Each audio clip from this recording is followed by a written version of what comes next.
ফিলিস্তিনের পতাকা নামিয়ে বিশ্ববাসীকে জানান দিতে প্রস্তুত হয়েছেন।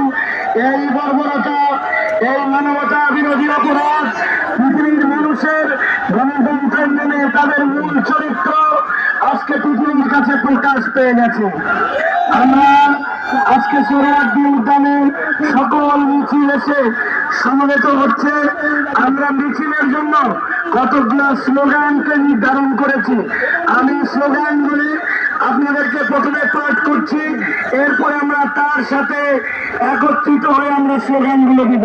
প্রথম স্লোগান হবে নারায়ে তাকবীর, আল্লাহু আকবার, ফিলিস্তিন ফিলিস্তিন, জিন্দাবাদ জিন্দাবাদ, বিশ্ব মুসলিম ঐক্য গড়ো, ফিলিস্তিন স্বাধীন করো, terrorist terrorist, Israel terrorist, Israeli পণ্য বয়কট বয়কট, কোকা কোলা